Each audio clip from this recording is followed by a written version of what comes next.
Buenos días, soy Nancy Elizabeth Vélez Romero. Hoy estamos 6 de noviembre del 2025. Siendo las 8 de la mañana, voy a tratar temas de la unidad número 1, que es la teoría de los principales enfoques psicológicos, y temas de la unidad número 2, que trata del psicoanálisis y las teorías psicodinámicas. Empiezo con la unidad número 1, que son las teorías de los principales enfoques psicológicos. A lo largo del tiempo, la psicología ha desarrollado diferentes enfoques o corrientes que buscan comprender la mente, la conducta y las emociones humanas desde distintas perspectivas. Cada uno de ellos aportan una forma particular de mirar al ser humano y explicar por qué actuamos, pensamos y sentimos como lo hacemos. Empezamos con una de las teorías, que es el estructuralismo. Fue la primera gran corriente de la psicología científica fundada por Wilhelm Wundt, considerado el padre de la psicología científica, y desarrollado por su discípulo Edward Titchener. Su enfoque se centra en estudiar la estructura de la mente, identificando componentes como sensaciones, sentimientos e imágenes. Para estudiar estos elementos utilizaron un método llamado introspección experimental, donde los participantes describían con detalle lo que sentían o percibían al enfrentarse a distintos estímulos. O sea, esto quiere decir que a través de la introspección buscamos comprender quiénes somos y por qué actuamos de determinada manera. Wundt estableció el primer laboratorio de psicología, lo que marcó el inicio formal de la psicología como disciplina científica, separando la psicología de la filosofía. Entonces, cuando hablamos del estructuralismo, nos referimos a qué es la mente, ¿ya? Este sería su estructura. Componentes como método principal es la parte analítica centrada en el laboratorio. El funcionalismo es una corriente psicológica que surgió como respuesta al estructuralismo. Busca ir más allá del simple análisis de los componentes de la mente.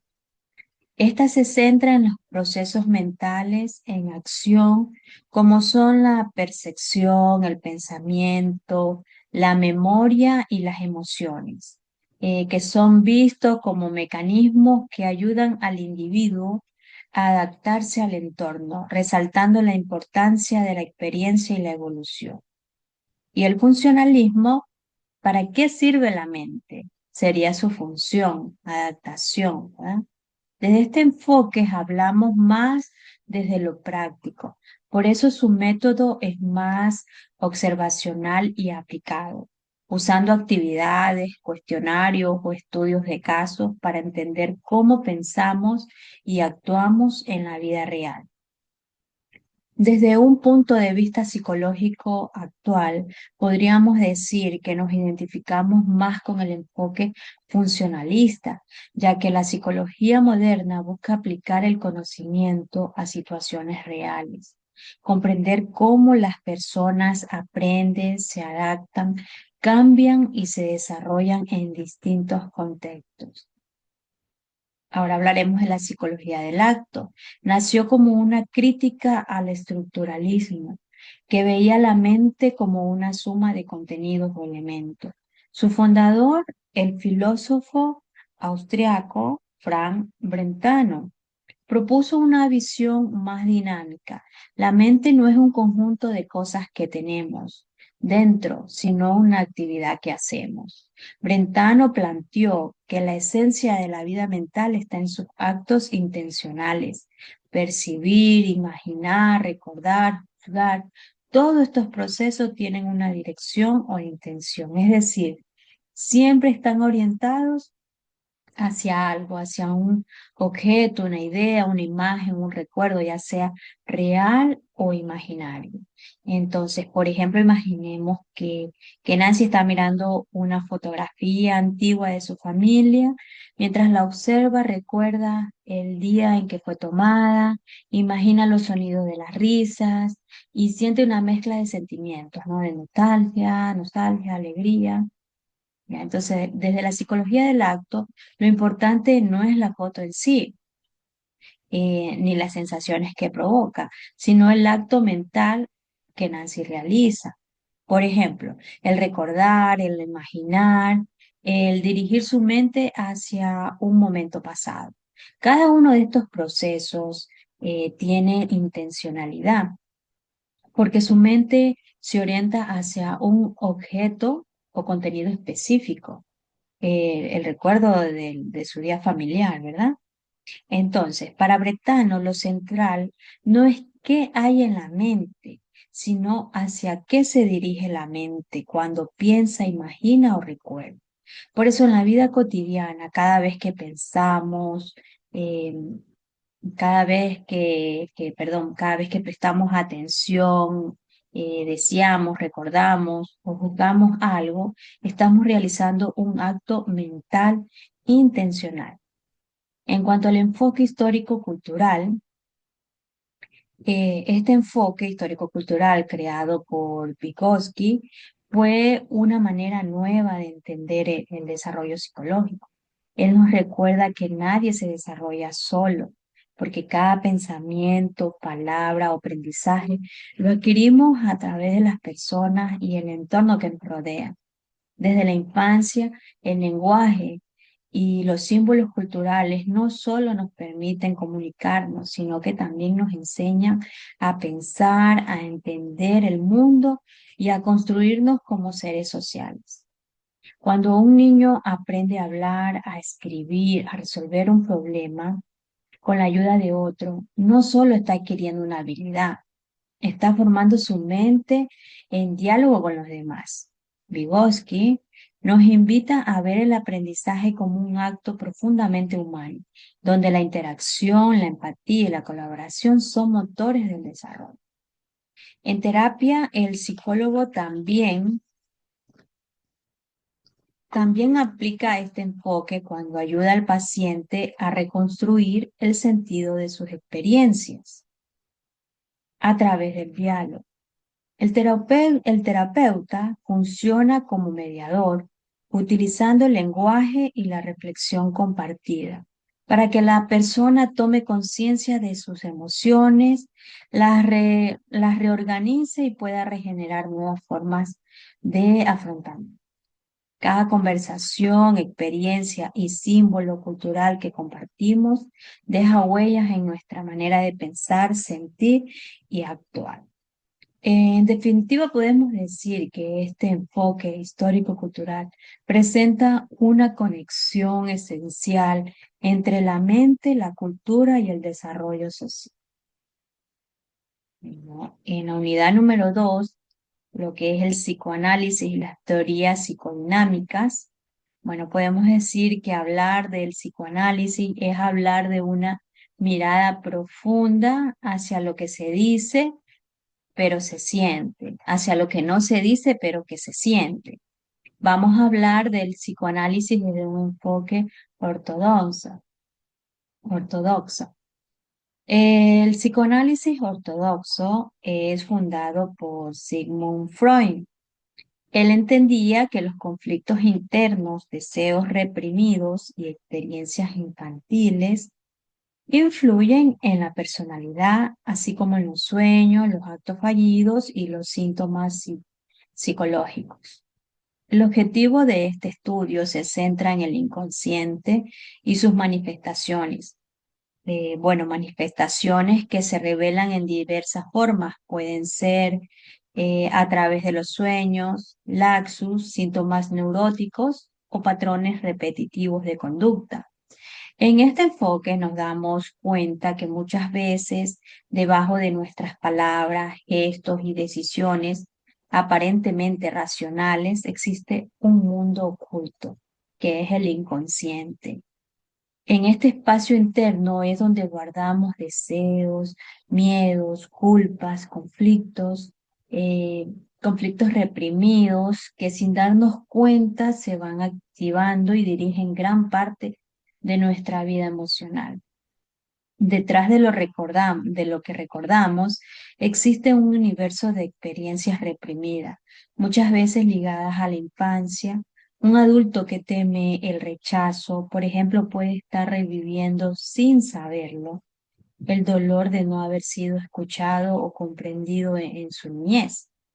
El terapeuta se convierte en un acompañante que ayuda a traducir el lenguaje del inconsciente a través de los sueños, los lapsus o las asociaciones libres, permitiendo que lo reprimido encuentre palabras.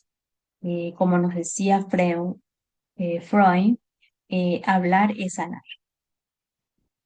En cuanto a la estructura de la personalidad, Freud propuso que la personalidad se organiza en tres instancias, en tres fuerzas psicológicas que guían nuestra manera de pensar, sentir y actuar.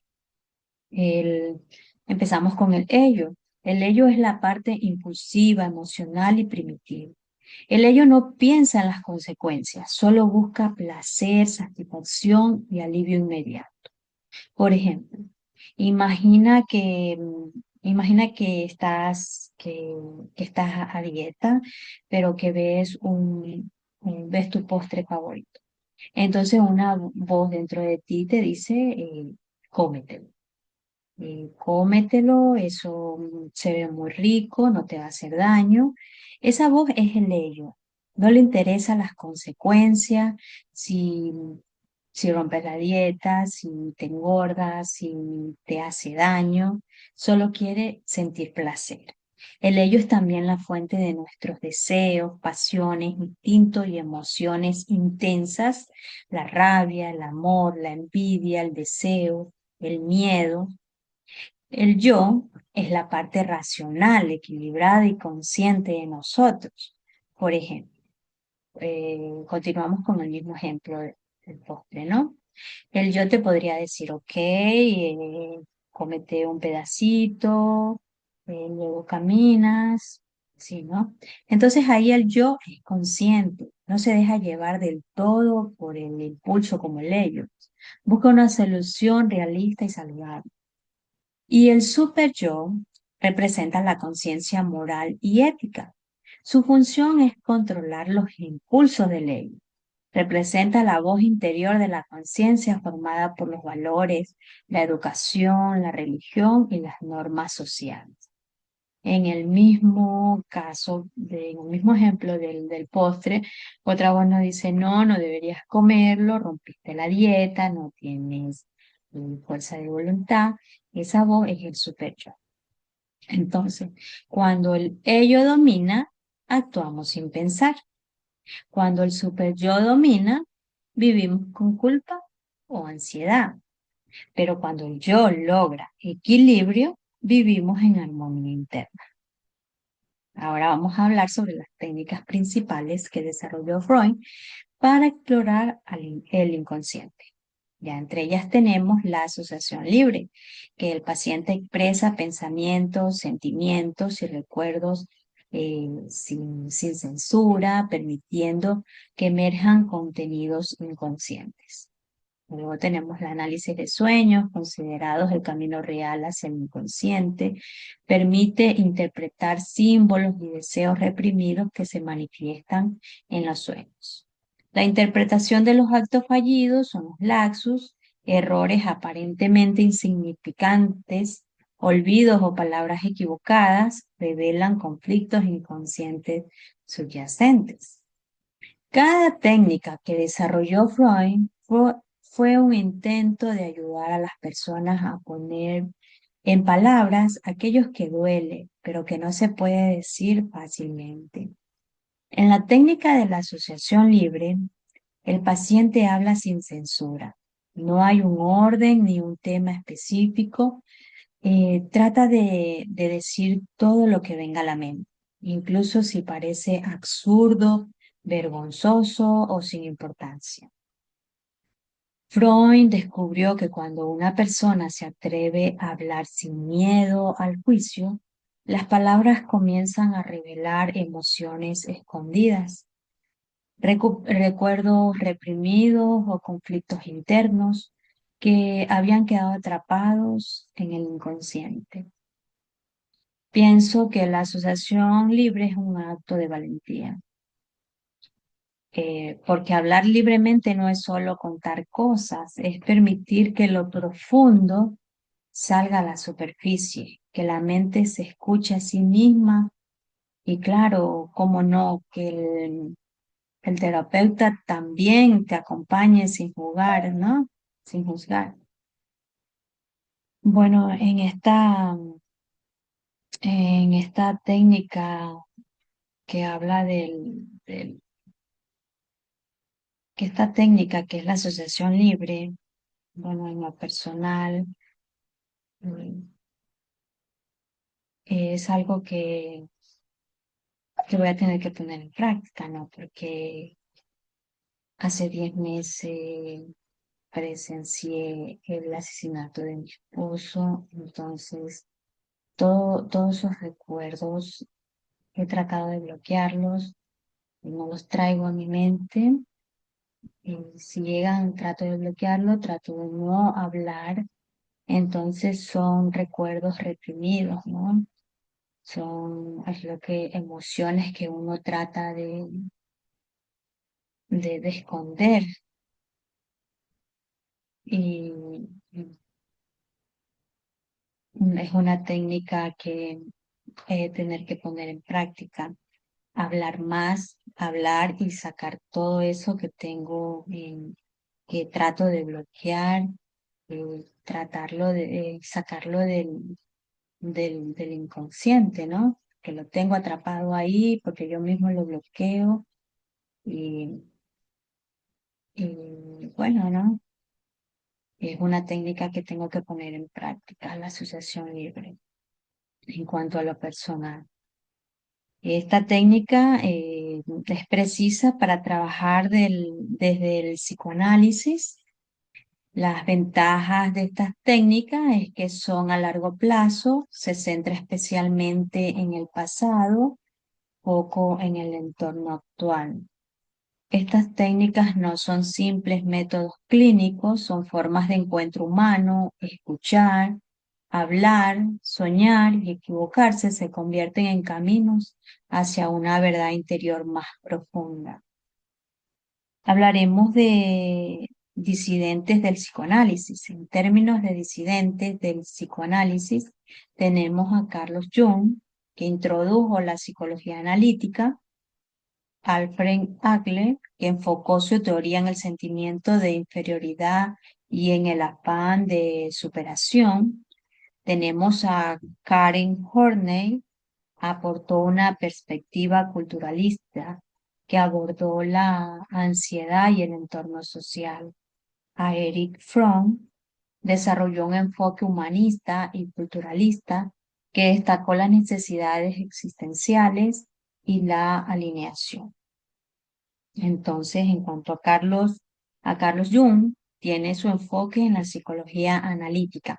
Creía que todos compartimos un inconsciente colectivo, una especie de herencia psicológica universal llena de símbolos y patrones que hemos acumulado como humanidad. Los arquetipos de Jung, como son la madre, el héroe, la sombra, el sabio, son figuras internas que influyen en nuestros sueños, decisiones, miedos y deseos más profundos. Para Jung, lo que es la sombra, para él, es lo salvaje que todo ser lleva escondido. Ahora hablaré de la teoría del aprendizaje, lo que es del conductismo. Entonces el conductismo nace con John Watson y más tarde se fortalece con Pablo Skinner y Bandura. Teoría psicológica que se enfoca en el comportamiento observable y su relación con el ámbito. La idea fundamental de esta corriente es que el aprendizaje consiste en un cambio en el comportamiento ocasionado por la adquisición, refuerzo y aplicación de asociaciones entre los estímulos del ambiente y las respuestas observables del individuo. Por eso el conductismo dice, no me hables de pensamientos ni sentimientos que no puedo ver. Muéstrame la conducta y el ambiente que lo provoca. Para el conductismo, el ser humano es como una hoja en blanco, o sea, una tabula rasa. Todo lo que aprendemos proviene del ambiente. Aprendemos cuando asociamos algo que pasa, estímulo, con una respuesta. Tomando como ejemplo tomando como ejemplo los experimentos de Pavlov, mostraba a sus perros la comida y hacía sonar la campana. Al cabo de varios intentos, los perros relacionaron el sonido de la campana con la comida, lo cual les hacía emitir como respuesta a este estímulo el saliveo, como el que hacía cuando veían la comida. El conductismo nos recuerda algo importante. El entorno nos moldea.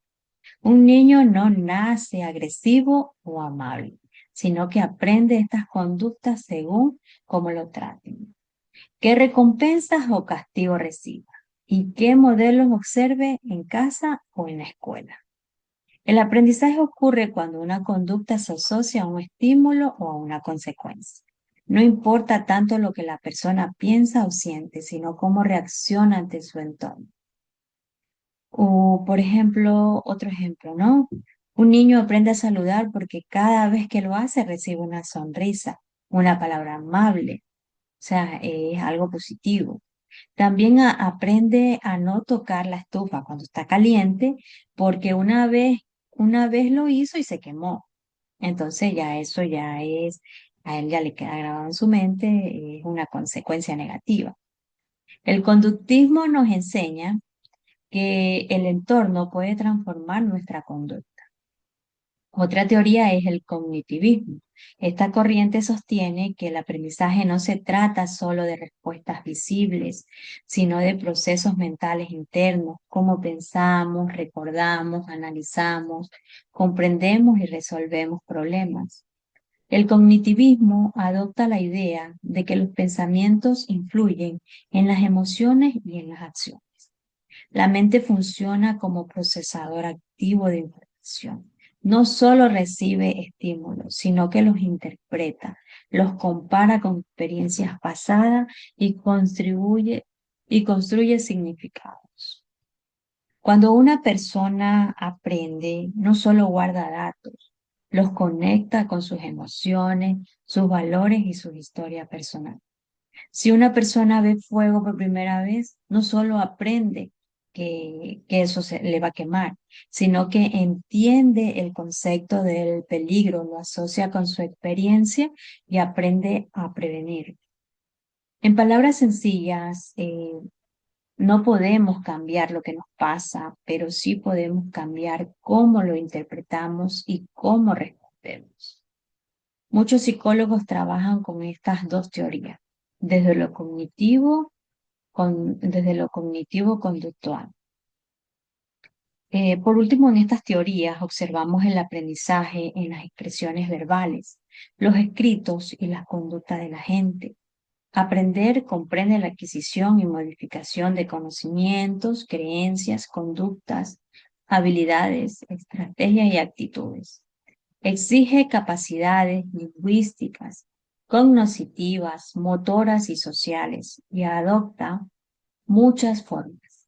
Aprender requiere el desarrollo de nuevas acciones o la modificación de las presentes. En psicología cognitiva, el aprendizaje es entendido como la adquisición de conocimientos. Es decir, el alumno es un procesador de la información que absorbe contenidos, llevando a cabo operaciones cognitivas durante el proceso y almacenándolas en su memoria. En conjunto, estos enfoques nos permiten comprender que la psicología no tiene una sola visión, sino que es un campo diverso y complementario que busca explicar la complejidad del ser humano desde múltiples dimensiones, biológica, emocional, social y cultural. Entonces, Freud buscó dar voz a lo que la mente calla, ayudando al ser humano a entender su propio mundo interior. Gracias.